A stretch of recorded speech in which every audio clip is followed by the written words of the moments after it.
અત્યારે અમિતજી આપણી સાથે જોડાયેલા છે, સમય થઈ રહ્યો છે એમના પસંદગીના સ્ટોક જાણવાનો. તો અમિતજી, આજે હવે તમારી સ્ટોક સ્પેસિફિક આઈડિયાઝ ક્યાં રહેશે?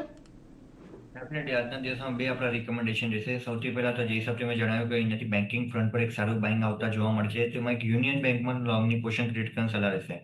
જે હિસાબથી યુનિયન બેંકનો આપણે સેટઅપ જોશો એનાથી તો આપણે જોઈ રહ્યા છીએ કે એનાથી એક રોલ ઓવર્સની પોઝિશન બી સારી ઇનિશિએટ થતા આપણને ઓગસ્ટ સીરીઝ માટે થતા જોવા મળી રહી છે.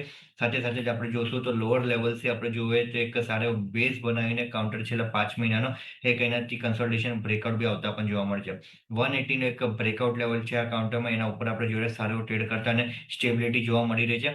અપસાઇડમાં મને લાગે છે 192 થી લઈને 195 ના રેન્જમાં કાઉન્ટર જતા જોવા મળશે. સો 192 થી 195 ના ટાર્ગેટ માટે લોંગની પોઝિશન ક્રિએટ કરવાની સલાહ રહેશે. 176 નો સ્ટોપ લોસ લગાડીને યુનિયન બેંક પહેલો બાય કોલ રહેશે, અને જે સેકન્ડ બાય કોલ છે એ છે આરબીએનએલ.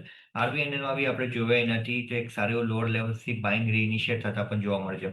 જે હિસાબથી ઓઆઈની પોઝિશન આપણે જોશું તો કોલ રાઇટર્સની પોઝિશન અપસાઇડમાં નિયર ટુ એટીએમ સ્ટ્રાઇક્સમાં લિક્વિડેટ થતા જોવા મળે છે અને અપસાઇડમાં શિફ્ટ થતા પણ જોવા મળે છે. જે એક પોઝિટિવ ફેક્ટર અત્યારે ઇનિશિએટ થતા આપણને આરબીએનએલમાં જોવા મળી રહ્યો છે.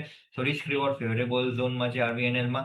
લોંગની પોઝિશન ક્રિએટ કરવાની સલાહ રહેશે આરબીએનએલમાં. ડાઉન સાઇડમાં જે સપોર્ટ બનતા અત્યારે કરન્ટલી આપણને જોવા મળે છે એ છે 224નો સ્ટોપ લોસ લગાડવાની સલાહ રહેશે.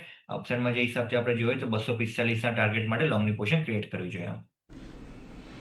એટલે જુઓ, અહીંયાથી ખાસ કરીને એક છે યુનિયન બેંક અને બીજો છે આરબીએનએલ. આ બંને પર એક પોઝિટિવ મત. સૌથી પહેલાં યુનિયન બેંકની વાત કરી લઈએ. 176નો સ્ટોપ લોસ રાખજો. 192, 195ના લક્ષ્યાંક છે, અને બીજો છે આરબીએનએલ 224નો સ્ટોપ લોસ અને 245ના લક્ષ્યાંક અહીંયા આવી શકે છે, એટલે એના પર એક ખાસ ધ્યાન તમારે રાખવાનું છે.